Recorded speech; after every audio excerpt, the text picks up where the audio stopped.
11-12 घंटे का स्टडी कर रहे हूँ बट टेस्ट में मार्क्स इंप्रूव नहीं हो रहे हैं। 450 से 500 के बीच रह जा रहे हैं। आरटीएस भी दिया था, मार्क्स नहीं आया इतना अच्छा, पेपर खराब हो जा रहा है। फैमिली मुझे पूरा सपोर्ट कर रही है, फैमिली वो मुझे पूरा सपोर्ट कर रही है। कई लोग फैमिली सपोर्ट नहीं करते, तीसरा सीन है। देखो ऐसा है कि जब हम स्टार्ट करते हैं ना, तो जब कोई आईटीएस आता है तो उसमें सिलेबस बहुत ज़्यादा रहता है और सिलेबस बहुत ज़्यादा रहता है, सिलेबस बहुत ज़्यादा रहता है। तो प्रॉब्लम क्या होता है ना कि आप कुछ भूलते भी हो पीछे से धीरे धीरे। तो आप धीरे धीरे भूलते हो ना, उसमें एफिशिएंसी मेंटेन करना मुश्किल होता है। लेकिन यकीन मानिए, अगर आपके 450 से 500 नंबर आ रहे हैं और आप बस इतना ही मेहनत करते रहिए, इतना ही मेहनत करते रहिए, आपका सिलेक्शन बिल्कुल हो जाएगा।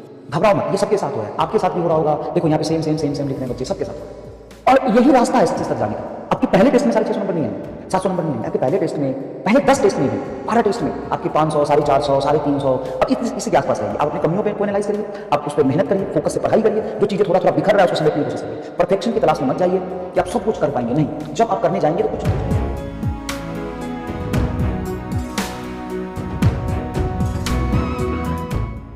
चलो चलो आगे की तरफ बढ़ते। ये कुछ बात था एक जब मैं ये ढूंढ रहा था ना, एक बच्चा दुनिया गोल है, दुनिया सॉरी क्या कह रहा है विष्णुदास, दुनिया गोल घूमना रुक जाएगा लेकिन हमारे साथ लेक्चर ना रुकेगा। बिल्कुल सही है, ये डेडिकेशन आपको भी बनाना पड़ेगा।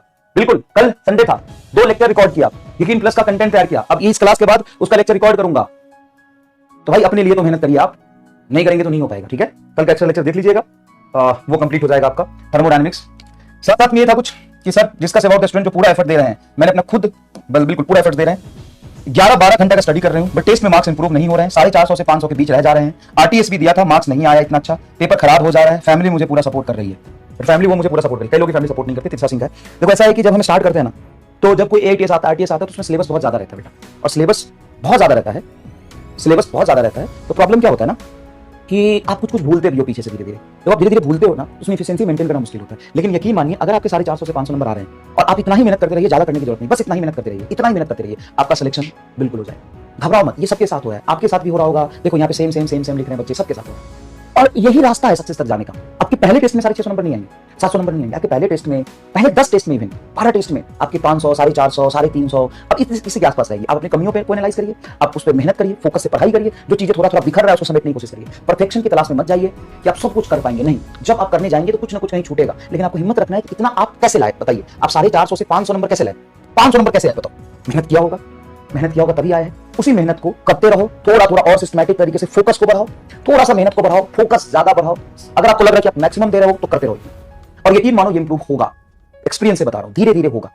सबकी यही हालत है। इसमें से कुछ लोग गिव अप कर देंगे, ओवर थिंकिंग में चले जाएंगे, टेंशन में आ जाएंगे, उनकी एफिशिएंसी डिक्रीज होगी, आगे खराब हो जाएगा। जिनके इतने आ रहे हैं वो 2 कंडीशन में हो जाते हैं, या तो ओवर थिंकिंग डिप्रेशन में खराब कर लेंगे चीजें, या मेहनत करके उसको धीरे धीरे इंप्रूव करेंगे। किसी के स्टार्टिंग से 600, 650 नहीं आता, 300, 350, 400, 500 से ही वो रास्ता था।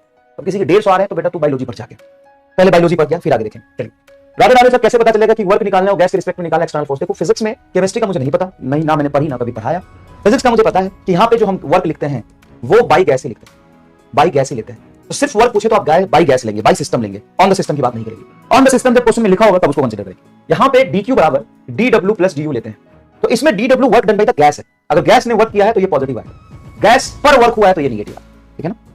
As always awesome, thank you so much because of you physics score improve, अभी इंप्रूव करूंगी। नीट में 52 नंबर थे 180 में से, टोटल 440 थे, और अभी फिजिक्स में 140 आ रहे हैं, 610 एवरेज आ रहा है। सोचो ये धीरे धीरे कंसिस्टेंसी मेंटेन करके तो होता है। इसके नीट 2024 में जब पेपर आसान था तो 52 नंबर आए थे फिजिक्स में, टोटल 440 थे, अभी 140 आ रहे हैं और 610 का एवरेज चल रहा है। तो भाई होता है इंप्रूव, धीरे धीरे करेंगे तो इंप्रूव होगा, ऐसी बात नहीं, ठीक है। चलिए, तो ये थोड़ा सा समझाने वाली बात थी, 15 मिनट मैंने आपको लिया, लेकिन आपको चीजें समझाई। जो पढ़ा रहा हूं थोड़ा आपको टफ जाएगा, लेकिन क्लास में अगर आप कंफर्ट जोन से बाहर निकल के काम करेंगे, पेन लेंगे, मेहनत करेंगे, तो एग्जाम में ठीक हूबहू ऐसा ही सवाल करेंगे। सारे सवाल कराए थे ना, लेकिन फिर भी तुम्हें सवाल समझ में नहीं आया, क्यों? मैं तो करा दूंगा, तो कहता ना कि नोट्स में से आएगा लिख के देता हूं, लेकिन तुम्हें याद ही नहीं रहेगा कि क्या कराया था मास्टर, कैसे याद रहेगा फोकस से। चलो, लेकिन आप पढ़ा बहुत ज्यादा देते हो, ठीक है, मैं कम पढ़ाऊंगा। सिलेक्शन के लिए तुम प्रैक्टिस तो ज्यादा करोगे ना। हाँ, तो थैंक यू बोलो, प्रैक्टिस में वहीं करा देता हूं। चल बोल थैंक यू, मार के मुंह तबला फोड़ दूंगा। If acceleration